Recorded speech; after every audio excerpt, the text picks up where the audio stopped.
All right, we are officially live. Heather, how are you doing? I am great. How are you?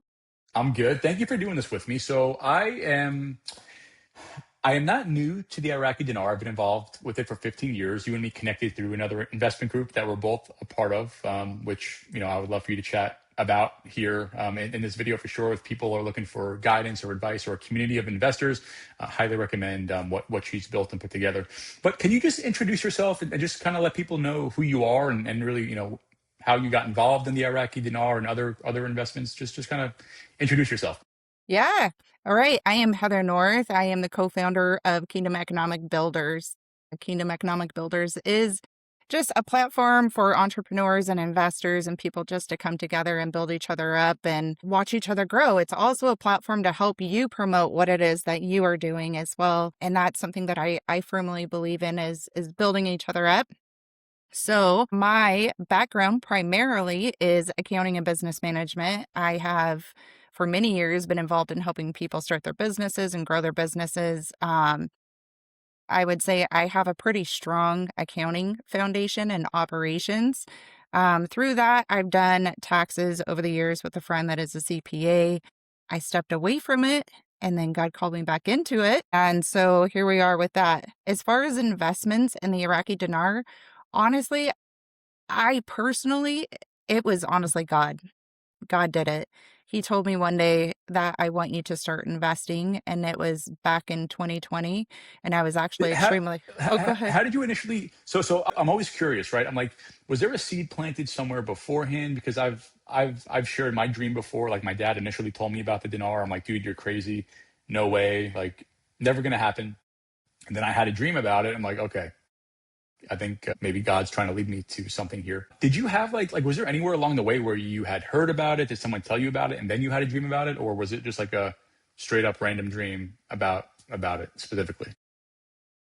Okay, so honestly, if we wanna rewind a lot, I would say mine has been completely spiritual. I didn't know anything about it, and then the Iraqi dinar in particular, so this whole, I guess you would call it wealth transfer thing that people are into and kind of what we're talking about.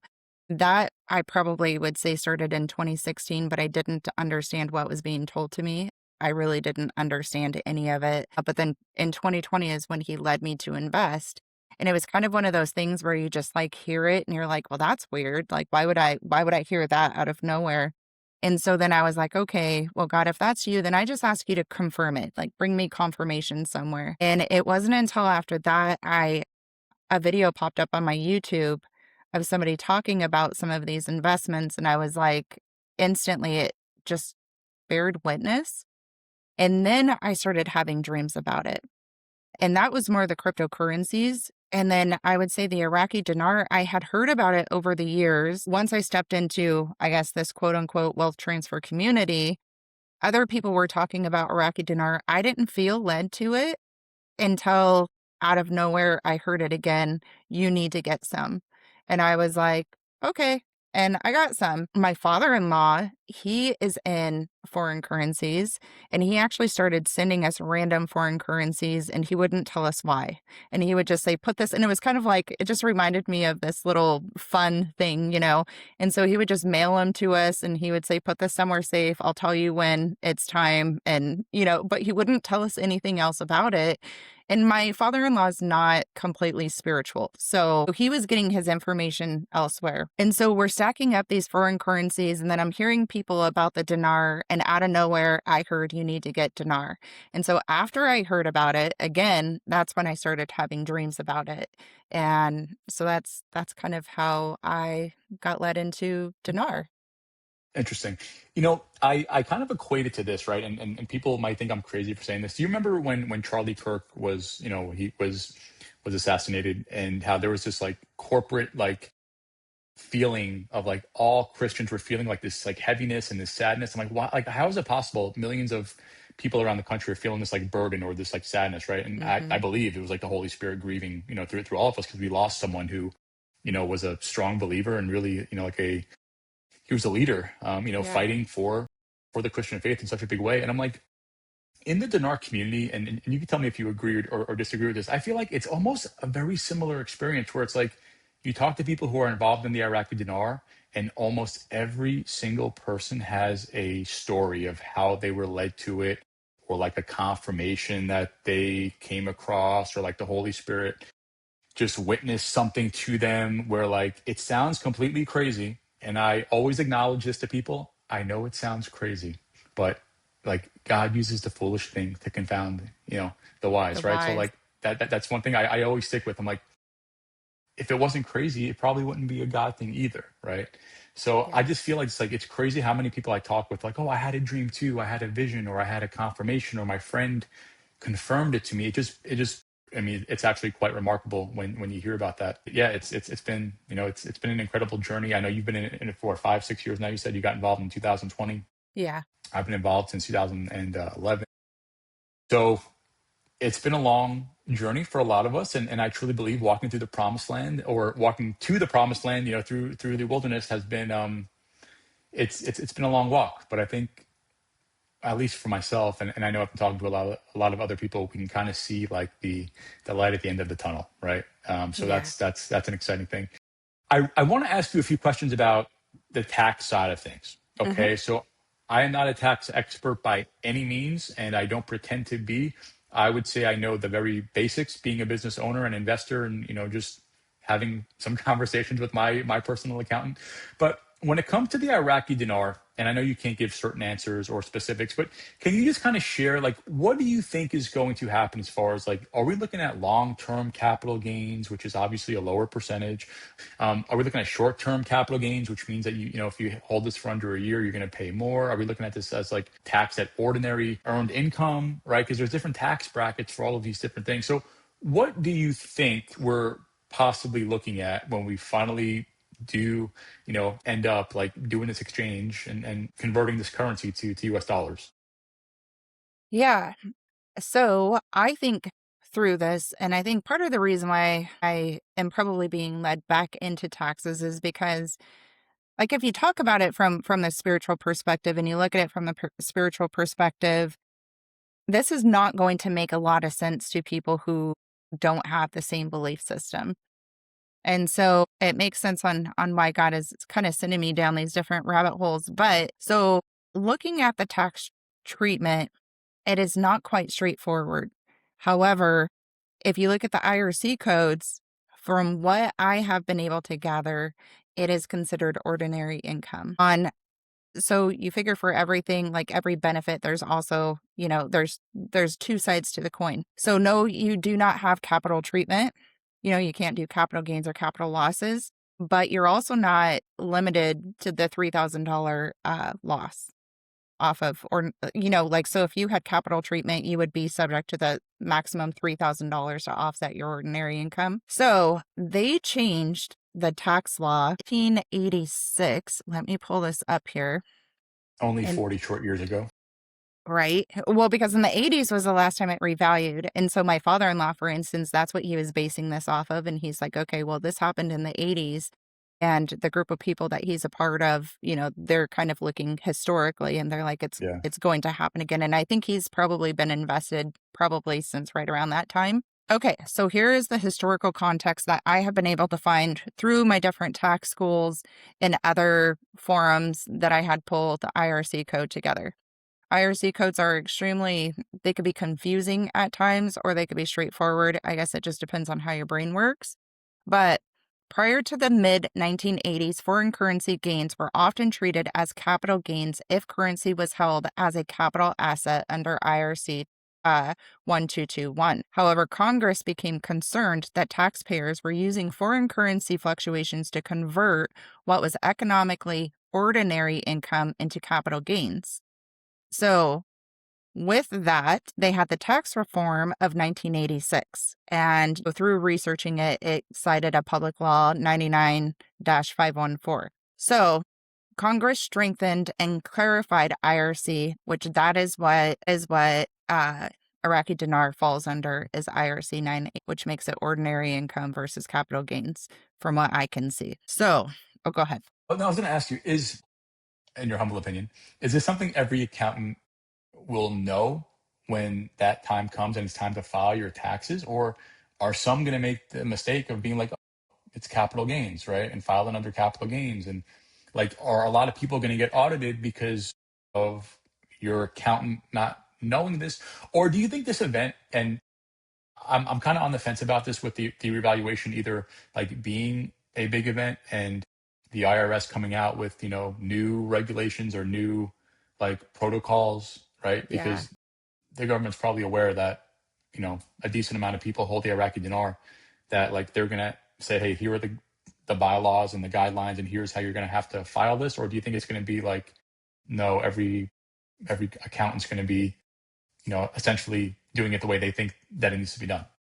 I personally think that's the reason why God is kind of raising up different people to step into these positions, because I don't think that this is, um well, from an accountant perspective, like, you wouldn't really know this until you needed to know this, if that made sense.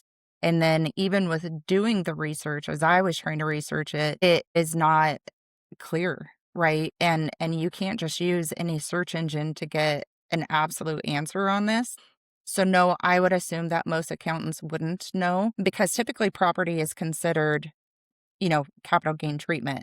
But then, like, so after you do the research, you realize that the IRC code 988 that they put into place overrides the capital gain treatment. And so it's subject to the 988, the IRC 988, which makes it ordinary income. So I don't think that most accountants would know this. And if someone else could find further information on this, because like I said, you're literally reading through tax codes and then trying to find court cases, which I did do. I think I read through like 5 different court cases where they were trying to challenge it and they all got denied. And so they had to pay the penalty. And I was like, okay. So from my conclusion of what I could research, this is essentially the treatment. And so it doesn't matter how long you've been holding on to it. It doesn't matter. You do need your basis as far as what you paid for it, but it's ordinary income. And that's kind of a scary thought too. Like, I was talking to another one of my friends who's also like heavily invested. When you talk about penalties, on potentially millions of dollars, right? Mhm. Or Mhm. many hundreds of thousands of dollars, like you're talking about big, big numbers, right? And I think that's why this is such an important conversation to start thinking about, or having some type of strategy where it's like, what's kind of the worst case scenario we're looking at? And, if it's not that high, great. I'm more than happy to pay a much lower percentage. But I think that's why I've always kind of said in the past, like, I am allocating 50% of whatever proceeds I get from this revaluation, putting it on the side just in case, right? Yeah. Because I don't want to have to deal with any, potential issues or accountants not knowing how to file or what it goes under properly. But do you feel like there is a potential that there is going to be some type of, not legislation, but some type of just protocols before this actually happens, as to how to do this the right way? Because I just have a hard time believing that the government, who probably knows, there are quite a few investors in this, like, are just going to say, all right, well, let's see if they can figure it out, right? Because it is kind of like a gray area. It's not black and white. Um, I think overall, well, I guess it probably depends on when the revalue when the reval happens. So, um, I do think overall we will probably see some type of restructuring of the tax codes and the tax systems. I don't know at what point, right? But that's something that we all, I think, have been anticipating. Do I see them changing it back? From what I can see, like, I'm open to correction, but like I said, like through what I have pulled together and researched, this is my conclusion that I feel like is pretty solid as far as what I built it upon, is that it's treated as ordinary income. Do I think that they would change that? I don't know. I'm not sure. I Because think if it happens soon, I would say probably not. Right? Like if the next year-ish after that, I guess we could potentially see a restructuring there. I do yeah. think a lot of it has to do with the leadership that we have in place and whether or not the leadership likes people to retain majority of their income. I don't know how you feel about the leadership currently in place, but if we look historically, he doesn't like to pay extra taxes that he doesn't need to pay. So I could see possibly a restructuring happening. Yeah. I support the leadership, and again, that's why I was involved in real estate before as well. And like what people don't realize is the smartest people out there, the wealthiest people out there, they use things like real estate to depreciate against their income. Like a guy like Trump, he would brag about it and say he paid virtually no taxes because he was in the real estate game, and he could show that that some projects might have shown a loss, right? But he still, so like there's a lot of complex things involved, when it comes to taxes and offsetting your income and trying to keep as much as possible. But I think it's a good thing we have a businessman in the White House who essentially does not want to pay taxes. Who And I think it will understands be, the tax code. yeah, and you can only hope and pray that it would give us favorable terms, when it's time to have that day, for us as well. What do you think about? I hear some people say some crazy things about they're going to abolish the IRS, right? Like, I'm not going to pay my taxes. The IRS is like, they're going to abolish it. Have you seen anything to support that? Because I don't know where these people are coming up with that. Like, maybe, I mean, I personally don't see that happening. I wish, trust me, no one would be happier than me. But like, I don't know where people are coming up with this. Like, have you heard that before? Or do you agree with that or disagree? Like, where do you stand with that? Okay, so I talk to God a lot. God talks to me a lot, right? I'll just lay that out there. I have been told stuff about it as we get into this. So I feel like it's with everything. Like we're spiritually led to these investments. We had an idea in our mind of what was going to play out. I'm sure like when you first got into Dinar, just like your testimony, you were thinking it was going to happen right away. And here you are however many years later and it still hasn't happened yet. Well, I feel like that is the same thing with many things that God talks about and many things that are being released spiritually. So if I take it from that context, right? Like, okay, God was kind of talking to me about the restructuring of the IRS or maybe even an abolishment of the IRS. I've had friends like Jacqueline, she had a dream about no more IRS. Um, what I feel like and what I can see is definitely a restructuring to where we're not paying 40, 50% of our income in taxes. But I almost feel like it might come through like subsidies or credits or, different things like that to offset what you would typically pay in. So do I see them actually doing away with the IRS indefinitely? I don't necessarily see that because I feel like it serves a purpose. Because I even thought about like, okay, if they abolished the IRS and people were conducting business, like what would keep a business ethical then? You know what I mean? And so I feel like there needs to be a way to make sure that people are transacting correctly and with morals and integrity. And so I do feel like we need that, right? If you remove all boundaries, then you have chaos. And so recently that has been my thought process. Like you hear about Trump talking about, with the tariffs and stuff and possibly getting like a kickback from the tariffs. And I'm like, okay, well if he did that, I could see it possibly coming through the tax returns. Yeah.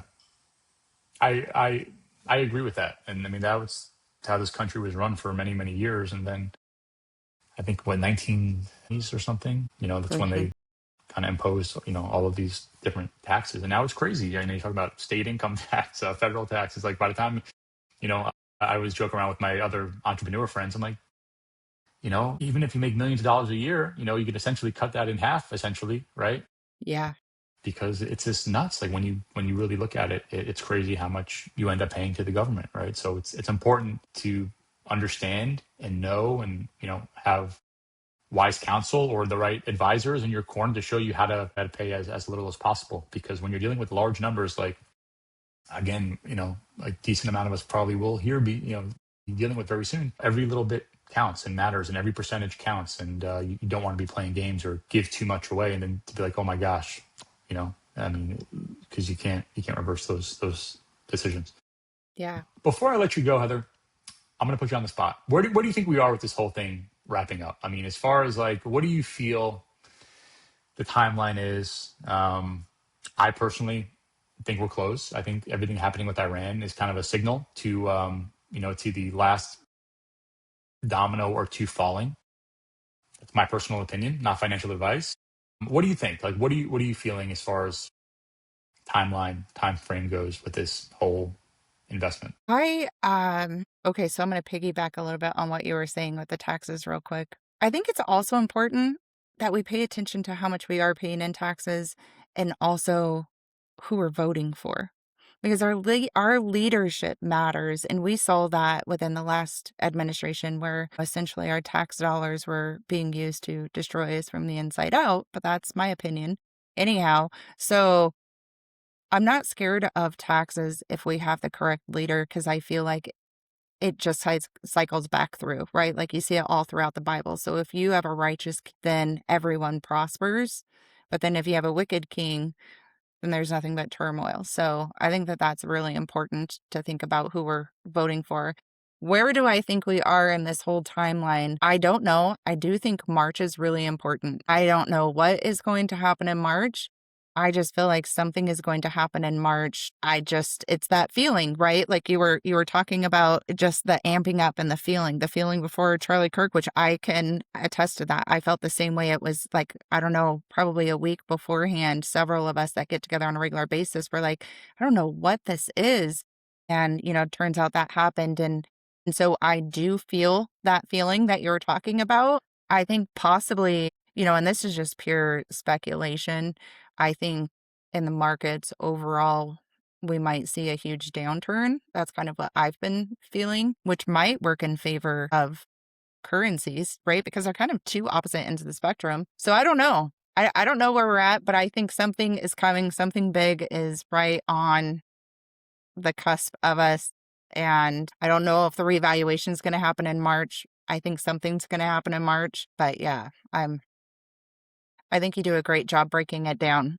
I listen to you as far as like the dinar and the timing and the geopolitical events. I feel like you have a good I hold mean, on that.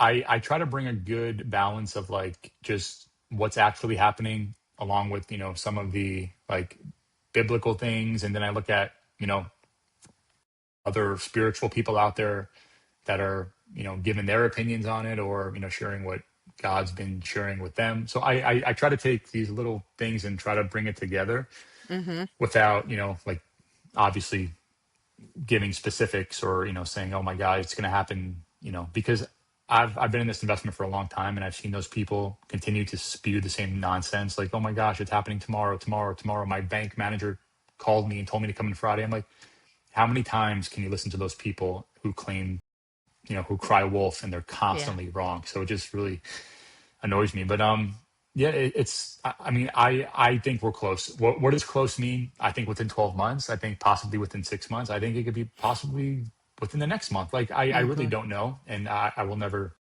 unless God showed up in front of me, and told me directly. Like I honestly would just be guessing. But I think spiritually, I think a lot of people are feeling the same things. And again, I never wanted to make Dinar videos. Like I thought this would have happened a long time ago. I'd be, Yeah. off Yeah. somewhere doing something else, right? But here I am.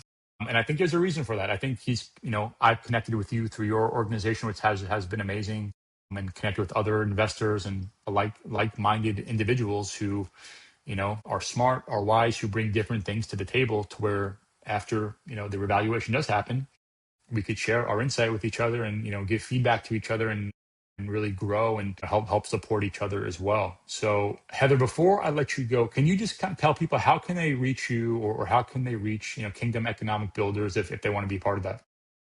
Yeah.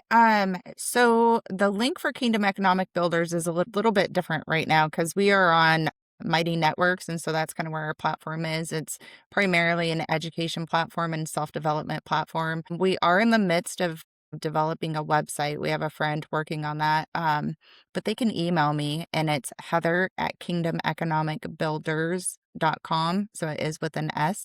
And I'll put that below too in the description. Yeah, and so if they need to connect with me, they can email me and then I can send them, wherever it is that they need to go.